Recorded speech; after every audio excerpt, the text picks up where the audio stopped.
in that interview that you just did with Paul Thomas Anderson, and you said, what have you been doing when you were here? And he said, I went to the cinema. And you said, what did you do? He said he went to see Downsizing, which is the new film by Alexander Payne, who made Election, about Schmidt, Sideways, Nebraska, of course.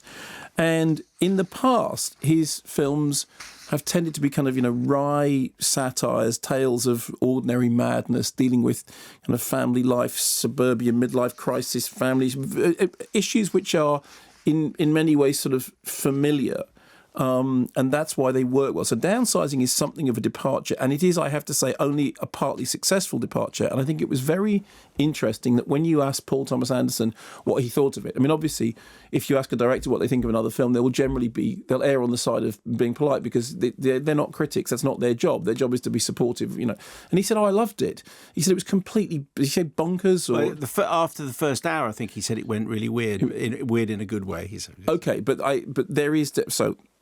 Essentially, it's a hybrid that the screenplay is by Alexander Payne and Jim Taylor, which takes riffs from The Incredible Shrinking Man, Inner Space, and Ant-Man, and sort of combines them with the eco-concerns of An Inconvenient Truth, and then the sort of weird marital upsets of Spanglish. So the story is that Earth's resources are being depleted, and one of the solutions which is come up with is that if people agree to be shrunk down to 5 inches tall, then the amount of stuff that they use and the amount of waste that they produce will be obviously much smaller. So this is suggested as the future. Scientists have designed a way of shrinking everybody down to a tiny little size, and that's the way of saving the planet. However, the people that agree to be shrunk down to tiny size, although initially there is a colony who've got kind of hippie ideals and all the rest of it, actually what you're really being sold is a dream of a consumerist world in which you can have the things that you couldn't have in the big world, because in the big world you're struggling financially.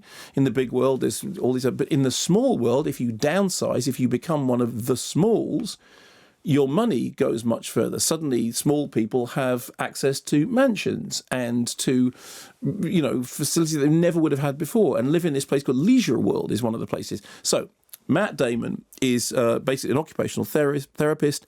He's disillusioned with his life. He's struggling with his bills. And he meets up with an old school friend, somebody he's known from the past, who has gone in for downsizing and is now 5 inches tall, and is convincing him, you know what, this is the future. The future is small. So the decision to... Well, that's the thing. Downsizing takes the pressure right off, especially money pressure. Well, and plus it must feel good to know you're really making a difference. You mean all that about saving the planet? Yeah. Downsizing is about saving yourself. But now, Carol and I, we're like kings. I'm still living in the same house I grew up in. I mean, Audrey's dying for us to move, but we're really strapped. Listen, there's a lot of small communities cropping up out there, but don't mess around. Leisure Land's where you want to be. Best houses, best appliances, best doctors. Got all the great restaurants. The kids love Cheesecake Factory. And Leisure Land's got 3 of them. Ooh, sorry, maybe you back up a little. I think there might be too much garlic in the salsa here. Oh, yeah, right. So you're set up with this idea, which is that you agree to be made smaller and your life will improve. You'll live in a different but downsized community.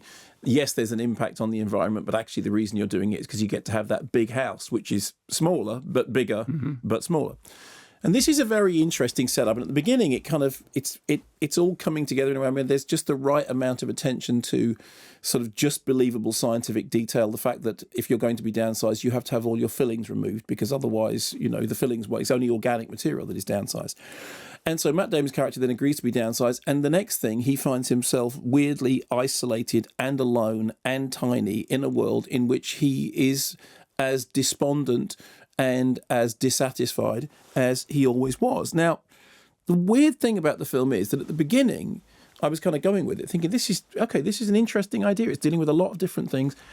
Once it gets into the downsized world, it very rapidly turns into a far less satisfying movie. And there's numerous reasons. One of them is that when you're in the downsized world, you're almost completely cut off from the big world. And so it, to all intents and purposes, becomes the normal size world. Although that is obviously part of the thrust of the film, which is that it doesn't matter whether you're big or small. The problems that people encounter are the same.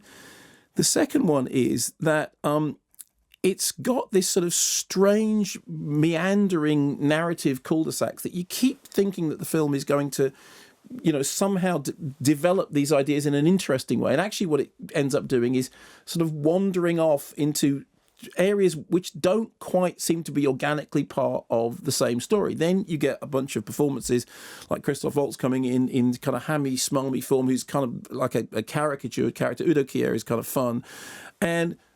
But what doesn't happen is that it doesn't have the grit that it needs to have to make all that stuff work. There's also a kind of weird geopolitical story which is bubbling along underneath it. You're never quite sure how seriously or not seriously the film takes the issues that it's raising. There is a story about a Vietnamese dissident played by Hong Chow and her own story and the way in which that interacts with the story of Matt Damon's character, Paul. And through this, Matt Damon's character starts to learn that being small can be big and being big can be small. And all these ideas that are, obviously sort of big ideas about people and the planet. And yet there's something very dissatisfying about it. Now, if you were to be charitable, you'd say, okay, well, you have to admire a film that fires off in so many different directions and has all those ideas and is trying to wrestle with all those ideas. And as I said at the beginning, for the beginning setup of it, it's like, yeah, okay, this is interesting. I think that what then happens is that all those disparate elements fail to gel, that the film starts to sort of squander the things that are really interesting, and as I said, kind of wanders off into these. At one point, oddly enough, it reminded me of, there's a Wim Wenders film called The End of Violence, in which a character, I think played by Bill Pullman, effectively manages to become invisible by essentially disappearing into the workforce that nobody in the rich area that he's in even notice or even see. And so all the way through, there are these bits that look like they're intriguing flags and they've got nice ideas, but the tone of it is so uneven and the general narrative thrust is so all over the place that it ends up, and this is unfortunate, testing your patience. So it doesn't surprise me when Paul Thomas Anderson said that thing about, the first hour and then. And in fact, I've heard many people use exactly that same expression. Yes, the first hour and then.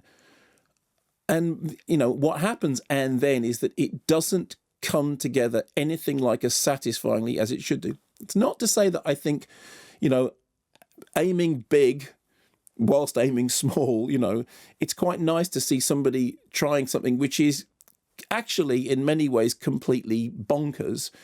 It problem is that it runs out of steam about midway through, and it's not a short film, and it can't quite decide the tone that it's trying to get, and it ends up pulling in many different directions. So rather than being a film about this kind of central theme of big and small, it ends up being a film which is like going off in so many different ways that none of them actually come together. And by the end of it, you feel like, okay, the irony of this is, had they downsized the film itself, I think it would have been much more successful.